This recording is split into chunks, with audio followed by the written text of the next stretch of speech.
saya mau kasih tahu. Itu Quran untuk siapa? Kan untuk orang yang mau mempelajari dan mengikuti jejak dan langkahnya Nabi Muhammad. Kan begitu? Ya tentu saja, ya.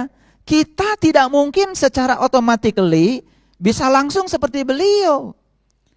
Tidak mungkin. Tetapi bagaimana kita supaya seperti beliau? Makanya tuntunannya ada di Quran surat Al-Fatihah. Makanya Al-Fatihah kan artinya juga pembuka. Pembuka pintu kalbu. Makanya para nabi, para rasul itu sebetulnya tugasnya adalah mengajarkan cara untuk meniti ke dalam diri, membuka pintu kalbu agar kita bisa menyaksikan siapa diri kita yang sesungguhnya.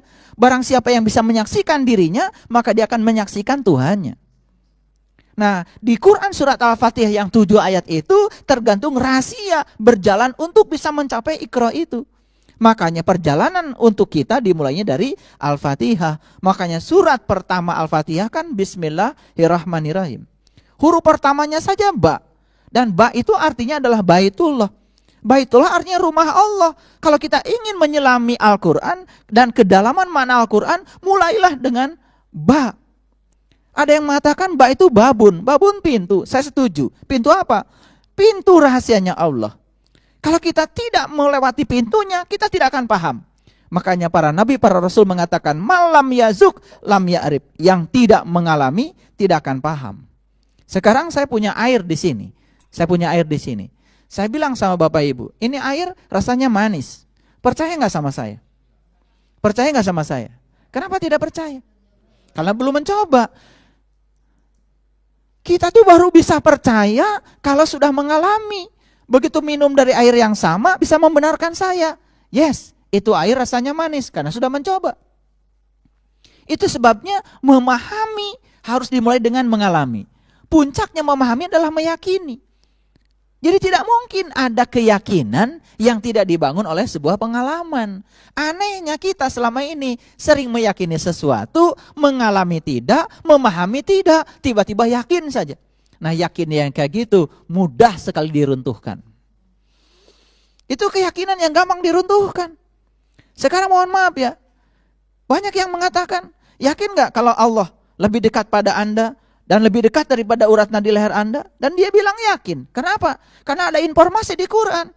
Hati-hati, informasi itu belum jadi kebenaran kalau belum jadi pengalaman. Bagaimana informasi itu menjadi kebenaran? Disitulah perlunya pembimbing, perlunya guru yang bisa mengajarkan mengalami. Siapa gurunya? Di zamannya para nabi, para rasul, mereka. Tapi sekarang kan tidak ada nabi, tidak ada rasul. Tetapi mereka sudah mengatakan, ilmuku sudah aku wariskan kepada para pewarisku. Makanya Nabi mengatakan, al ulama warasatul anbiya.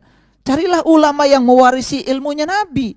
Hati-hati, bukan mewarisi pakaiannya, bukan mewarisi dandananya, tetapi mewarisi ilmunya.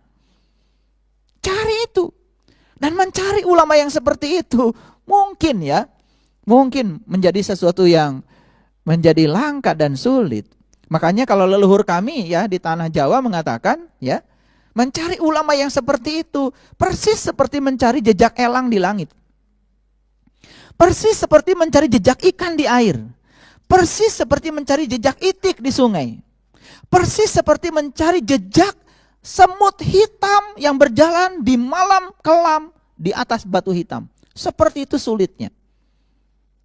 Makanya di dalam Quran Allah berjanji, "Mayyahdillahu fahuwal muhtadi wa mayyudlil falan tajidalahu waliya mursyidan." Barang siapa yang dikehendaki Allah dapat petunjuk, pasti akan mendapatkan seorang penunjuk jalan. Tapi barang siapa yang tidak dikehendaki Allah dapat petunjuk, sampai mati juga tidak akan bertemu dengan waliyan mursyidan.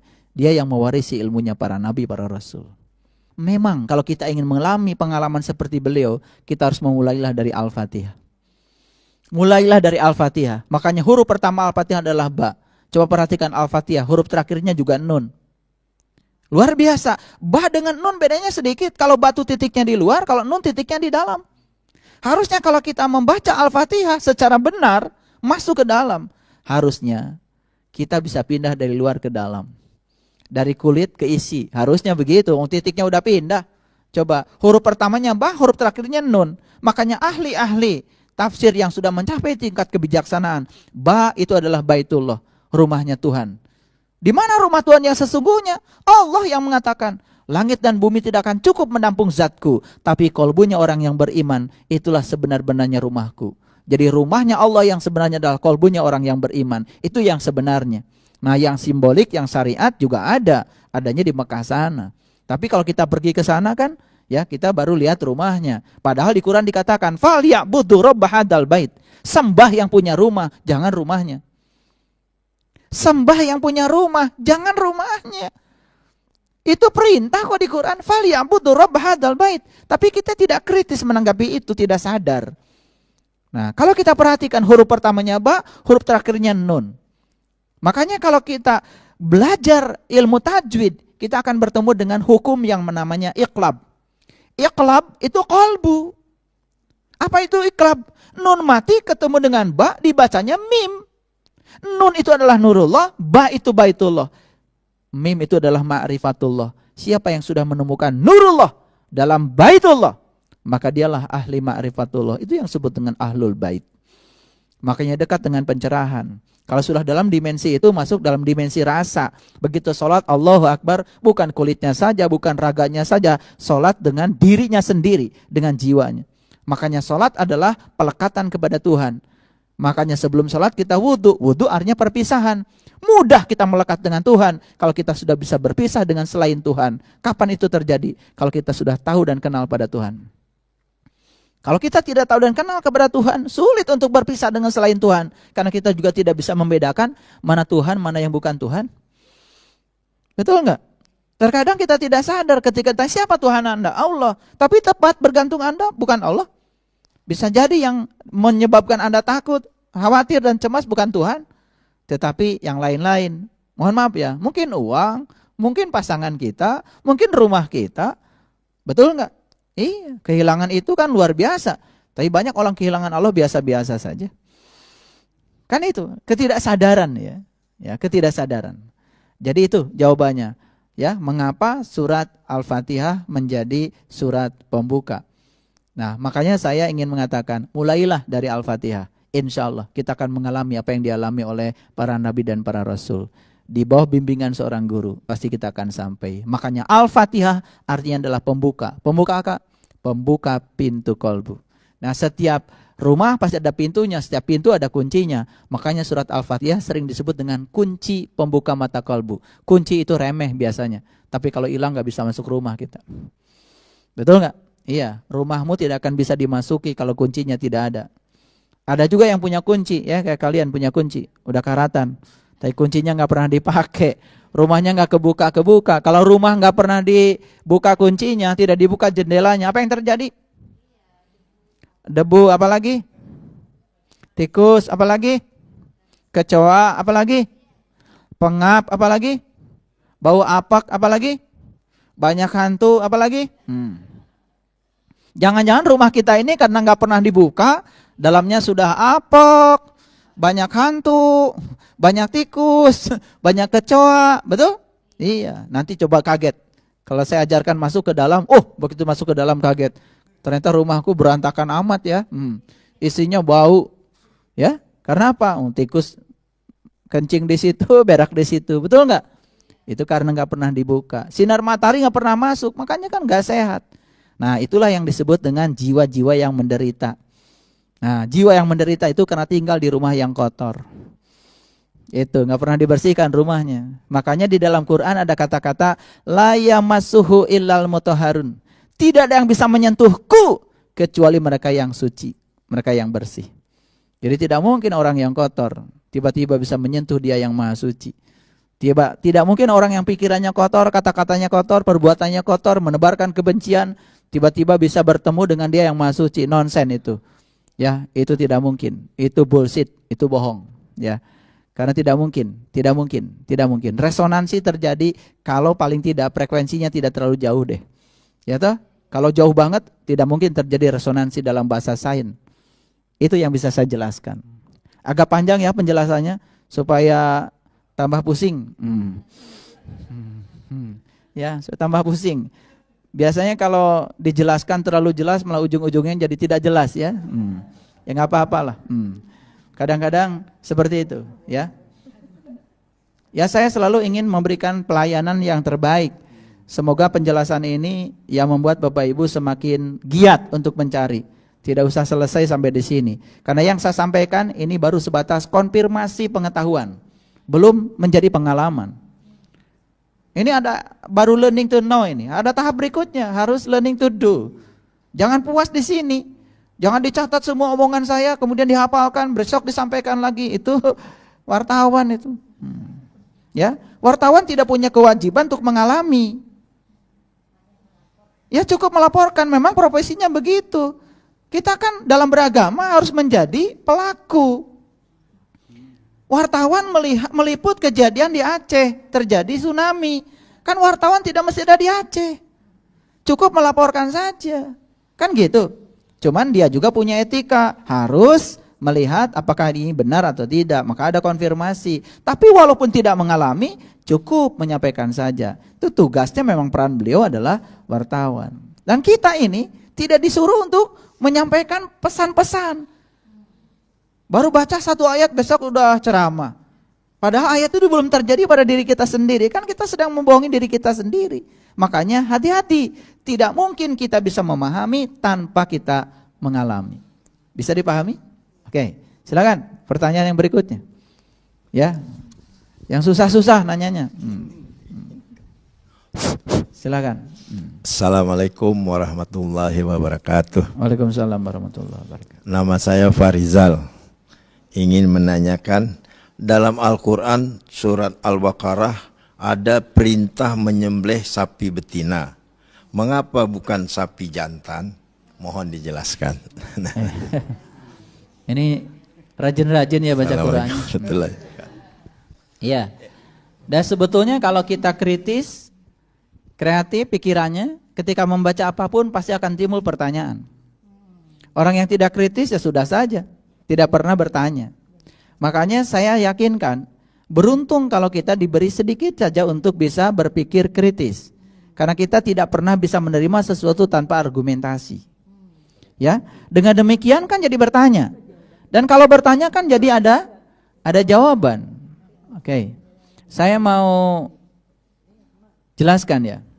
Supaya jelas ayatnya. Saya akan bacakan. Itu memang betul, itu di Quran. Ini rajin baca Qurannya ya. Jangan-jangan baru Al-Baqarah ya. Nggak apa-apa. Hatam itu bukan baca Quran 30 juz. Hatam itu baca satu ayat tapi mengubah kita jadi baik. Makanya nggak usah pakai target. Ya. Ada orang yang ngajiin cuma Bismillahirrahmanirrahim. Dia pergi haji, pergi umroh ke sana, cuman bisanya Bismillahirrahmanirrahim. Sampai bilang sama saya jadi nggak Pak Haji? Pergi ke sana. Saya ajarkan Bismillahirrahmanirrahim. Karena susah hafal Arabnya. Tapi saya bilang, yakini olehmu bahwa kamu di sana sedang menjadi kepanjangan tangan Allah yang Maha Pengasih dan Maha Penyayang. Wakili Allah dengan sifat-sifatmu. Itu saja. Tawaf Bismillahirrahmanirrahim doanya. Sa'i Bismillahirrahmanirrahim. Ya tak? Iya. Lagi wukuf doanya Bismillahirrahmanirrahim, terus aja baca itu. Tetapi Bismillahirrahmanirrahim dengan kesadaran. Pulang dari sana wajahnya cerah. Banyak dopaminnya daripada adrenalinnya. Kan itu sukses. Ya. Baik, kita lihat. Saya akan bacakan ayatnya. Betul itu. Jadi kalau Bapak Ibu membaca surat Al-Baqarah mulai dari ayat 67. Ada kata-kata seperti ini. A'udzubillahi minasyaitonirrajim. Bismillahirrahmanirrahim.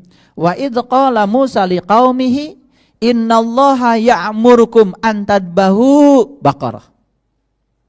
Wa idz qala Musa liqaumihi, ya, dan ingatlah ketika Musa berkata kepada kaumnya.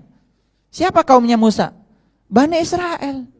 Siapa Bani Israel? Bani itu komunitas, kaum. Isra itu berjalan, El itu Tuhan. Jadi Bani Israel itu kaum, komunitas, siapa saja, bangsa mana saja yang mau menuju Tuhan. Itu adalah Bani Israel. Makanya Bani Israel kaum yang diunggulkan dari segala umat. Wa anni faddaltukum alal alamin. Diunggulkan dari segala umat. Nah ini harus hati-hati ya memahami Al-Quran. Ya, wa idh qala Musa liqaumihi innallaha ya'murukum an tadbahu baqarah. Sesungguhnya Allah menyuruh kamu menyembelih seekor sapi betina, bukan sapi jantan. Mengapa? Mengapa? Ya, qalu atattakhiduna huzwa. Qala a'udzu billahi an akuna minal jahilin. Mereka berkata, apakah kamu hendak menjadikan kami buah ejekan, Musa? Musa menjawab, aku berlindung kepada Allah agar tidak menjadi salah seorang yang bodoh. Itu dialog antara Musa dengan umatnya. Nah, dialog ini panjang. Kalau dibaca ayat 67, 68 terus panjang. Di situ ada cerita tentang ciri-ciri dari Al-Baqarah. Ciri-ciri dari sapi betina. Kalau saya bacakan ini panjang. Tapi di situ dikatakan ciri yang pertama tidak tua. Ciri yang kedua tidak muda. Ciri yang ketiga pertengahan. Ciri yang keempat warna kulitnya kuning. Kuning tua warnanya. Ciri yang kelima tidak pernah dipakai membajak. Ciri yang keenam tidak pernah dipakai mengari tanaman. Ciri yang ketujuh tidak ada cacatnya. Ciri yang kedelapan tidak ada belangnya. Akhirnya apa yang terjadi? Akhirnya setelah mengerti hakikat dari sapi betina. Hakikat loh. Hakikat. Baru melaksanakan proses penyembelihan. Kalau disembelih di mana biasanya? Kan disembelih itu di sini. Disembelih itu di sini. Ya, manusia itu sesungguhnya dari sini ke atas. Dari sini ke bawah tuh sama dengan binatang. Dari sini ke atas nih manusia itu. Makanya penyembelihan di sini bersifat simbolik. Pisahkan dirimu dengan sifat-sifat hewan. Makanya mereka yang tidak menggunakan kolbu, yang tidak bisa menggunakan kolbu, di Quran dikatakan ulaika kal an'am, sama saja dengan binatang. Surat Al-A'raf ayat 179. Tuh, di mana kalau begitu? Nah, yang namanya disembelih itu kan pasti mati. Makanya dalam ajaran leluhur kita di tanah Jawa ada yang namanya ilmu mati sak jeroning urip. Dalam Quran surat An-Nisa itu ada perintah. Bunuhlah dirimu dan keluarlah dari kampungmu. Ada perintah. Surat An-Nisa ayat 66 ada perintah begitu. Bunuhlah dirimu dan keluarlah dari kampungmu. Dan jika kau melakukan itu, lebih baik bagimu dan akan menguatkan imanmu. Tentu saja kata-kata bunuhlah dirimu bukan kata-kata yang sebenarnya. Itu lagi-lagi bahasa simbolik. Apa yang dibunuh? Bunuhlah sifat-sifat kebinatangan pada dirimu, sifat-sifat rendah pada dirimu. Keluarlah dari kampungmu. Karena binatang itu kan tinggalnya di hutan. Paham? Hutan itu lebat, saking lebatnya tidak pernah ada sinar matahari. Maka disebut bahasanya kampung. Jangan-jangan ya, rumah kita ini, tubuh kecil ini bukan kota, kampung. Kenapa? Banyak pohonnya, lebat-lebat sampai sinar matahari tadi tidak pernah menyentuh diri kita. Nur ala nurnya tidak pernah menyentuh kolbu kita. Kalau kolbu tidak pernah disentuh oleh nur ala nur, gelap gulita. Makanya saat kita sholat Allahu Akbar, pikirannya jalan-jalan kemana-mana. Betul? Iya. Tapi banyak yang tidak sadar, lalu sombong. Habis sholat ditanya, siapa yang lu sembah tadi? Allah. Siapa yang lu ingat tadi selama sholat? Yang diingat itu piring berantakan dan lain-lain. Lah itu yang kau sembah. Yang diingat itu yang kau sembah. Makanya inti sarinya sholat kan mengingat kepada Allah. Aqimis sholata li zikri. Apa berhasil? Bagaimana kita bisa mengingatnya kalau kita tidak tahu dan kenal kepadanya? Makanya kata Nabi awwaluddin ma'rifatullah. Awalnya agama kenali. Lihatkan lagi ya. Pertanyaan tadi. Mengapa? Nah, apa itu Al-Baqarah? Al-Baqarah itu adalah sapi betina. Dari ciri-ciri yang dijelaskan tadi, ternyata sapi betina itu mengacu kepada jasmani kita. Itu sebabnya kembali lagi setiap ada kata wanita, betina pasti jasmani. Setiap ada kata laki-laki itu pasti ruhani. Jadi yang disembelihnya apa? Jasmani. Supaya apa? Supaya sang ruhani dalam diri kita itu pindah dari kampung ke kota. Ya toh? Dari hutan ke kota. Nanti dibabat habis tuh hutannya. Karena binatang-binatangnya udah pada disembelih. Mau nggak saya ajak nyembelih binatang-binatang tuh? Banyak banget. Nah itu sembelihin binatangnya semua. Nah, begitu habis binatangnya, yang muncul adalah sifat-sifat takwa tadi. Fujurnya sih hilang, Fir'aunnya hilang, yang dominan di sini adalah sifat-sifatnya Musa. Nah, kan manusia itu ada 3 tipe. 1 tipe Fir'aun, 2 tipe musafir, setengah Musa, setengah Fir'aun. Yang ketiga tipe Musa. Pilih tipe mana? Pilih tipe Musa. Kalau mau pilih tipe Musa, ikuti perjalanan Musa. Ikuti perjalanan Musa. Ya, Musa itu kerjaannya kebalikan dari Fir'aun. Kalau Fir'aun kerjaannya adalah menyembelih laki-laki, membiarkan hidup perempuan. Kalau Musa itu kebalikannya, menyembelih perempuan dan membiarkan hidup laki-laki. Tetapi sesungguhnya tidak disembelih, ya, tetapi porsinya dikurangi. Karena apa? Ada bagian kita di dunia ini. Makanya di Quran dikatakan wabtagi fima atakallahu darul akhirah wala tansa nasibaka minad dunya. Setelah kamu menemukan akhiratmu, jangan kau lupakan nasibmu di dunia ini. Ada bagian kita di dunia ini, jangan dilupakan. Yang penting tidak melekat pada dunia. Paham ya? Oke.